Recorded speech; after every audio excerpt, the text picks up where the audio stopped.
Hey Football Manager fans, welcome back to the channel, and in today's video I've teamed up with some of Football Manager's top creators to bring you an absolute masterclass in tactics. From team instructions to the most effective player roles, we've got a range of tactical insights that'll help you dominate your Football Manager saves. So grab your notepad and let's dive in.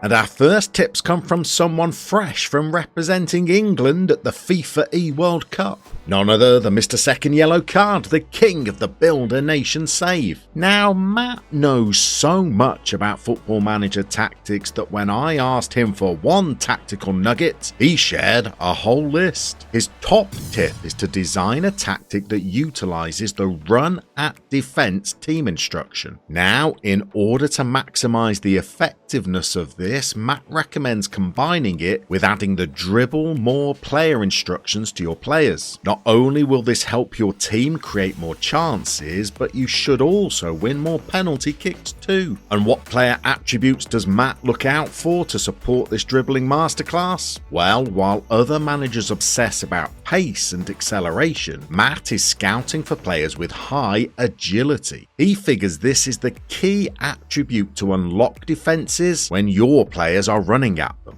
But what about keeping goals out at the other end? Well, Matt's got you covered here too. One trick he likes to use is to invite crosses. He likes to pack his defense with aerially dominant players and let those crosses come in and trust that his defenders will keep heading the danger clear. And to experience more of Second Yellow Card's tactical musings, catch him on Twitch for his morning streams. Our next advice comes courtesy of the Manager Seat head honcho JDFM, who likes to use a player instruction that other managers are often afraid to use. In order to ensure a tight defense, so many of us add player instructions such as close down more often and tackle harder. But in his quest for clean sheets, Johnny likes to have players in defensive areas of the pitch with the opposite instructions, asking a player to close down less often and actually ease off tackles. Now, this may sound like a recipe for disaster, instructions that might disrupt your attempts to win the ball back. But Johnny uses them to create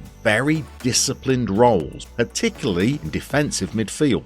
By asking a DM to close down less often, it prevents them vacating their position in front of the back four and exposing your defense. Closing down less often encourages the DM to be more patient, more positionally aware, and to shut off potential passes into the opposition strikers. And by combining this player instruction with ease off tackles, it creates a disciplined role that sits in front of your defense that isn't mistiming tackles and giving away dangerous set pieces. Instead, the player will use their decision making to pick and choose the optimum moments to engage the opposition without exposing your team.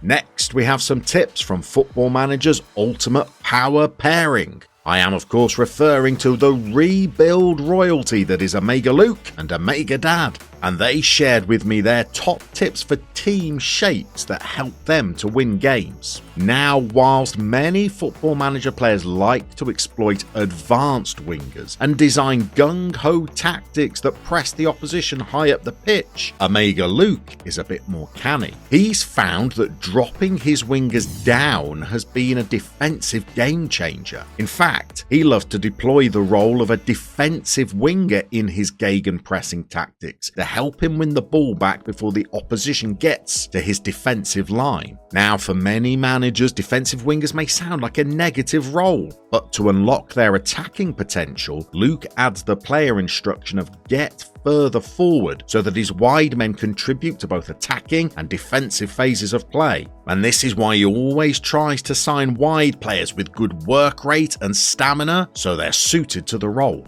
And the benefit of asking Omega Luke for his tactical tips is that at that exact moment his dad might be sat next to him. So we seized the opportunity to find out what his priorities are when he's rebuilding a team. And the answer is strikers, and Omega Dad likes to utilize as many of them as possible. Whilst many gegenpressing systems might deploy formations such as a 4-2-3-1, Omega Dad favours not one, not two, but three central strikers to help disrupt opposition defences and win the ball back. In the middle, he selects a deep-lying forward on support, a player that will move into the space between the defenders and midfielders and look to receive the ball. And then, positioned either side, he uses a brace of pressing forwards or perhaps even an advanced forward who are tasked with harrying defenders and scoring the goals that lead his sides to glory. And if you want to see these tactical aficionados in action, be sure to check out their YouTube channel, links to which are in the description below. Now I should probably put my money where my mouth is and offer a tip of my own. And as viewers of my own Twitch streams will testify, I often favour defensively solid tactics rather than ones centred around attacking flair. And we've all experienced the frustration of a defence that will not stop conceding goals. Often, to try and combat the goals we concede, we focus on our defenders, possibly resorting to team instructions that may help our defenders cope with opposition strikers. But the reason we might be conceding might have more to do with the failure of our tactic to prevent chances being created rather than preventing them being finished. In particular, in FM24, lots of chances can be created when the opponent's defensive midfielders are given too much time on the ball. They can use this space to shoot from distance or play balls over the top of our defensive line. Well, we might be able to shut this down using our team instructions. By trying to adjust our defensive line and our line of engagement, we can try and reduce the distance between our attackers, our midfielders, and our defenders. This will condense the amount of space opposition players will have when they are on the ball, and we could couple this with assigning one of our forward players to man-mark the opponent's defensive midfielders to make sure they are put under additional pressure. This means that rather than focus on strikers who are running through on our goal and how we stop them scoring, instead we're stopping them receiving the ball in the first place.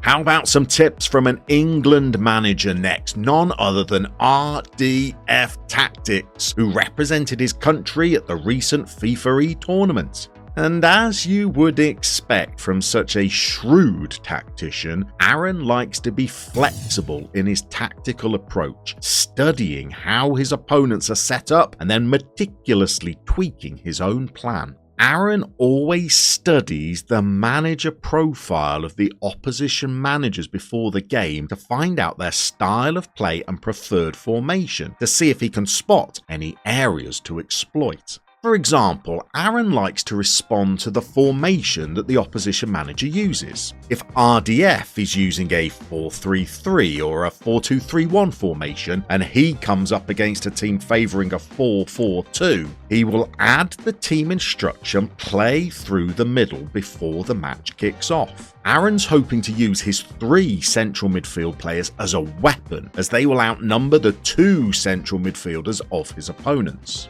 And it makes perfect sense to try and channel your attacks through the areas of the pitch where you are going to outnumber opposition players as you search for goals. And RDF also likes to make the most of set pieces in his search for trophies, and this is where player attributes are essential. Many of us search for players with good jumping, reach and heading when identifying players that might be a threat from attacking corners and free kicks. But Aaron is always on the lookout for additional attributes when searching for his set-piece masters. In particular, he wants players with high aggression and high bravery, as these are the attributes his players will use to beat defenders in the air and score the goals that will win him tight matches. And to see more of RDF in action, check out the video description for links to his YouTube channel, as well as the popular podcast of which he is the co-host.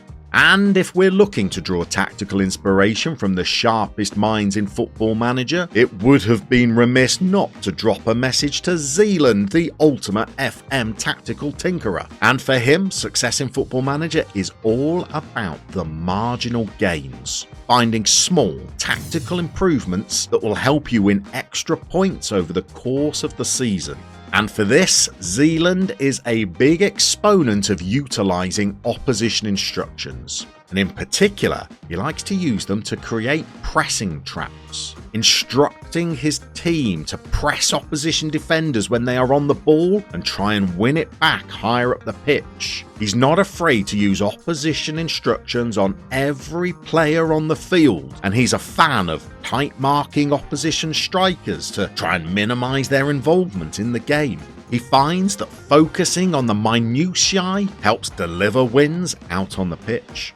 And for those rare specimens that are not already subscribed to Zealand's YouTube channel, you'll find links in the video description below, along with links to all of the other creators featured in this video.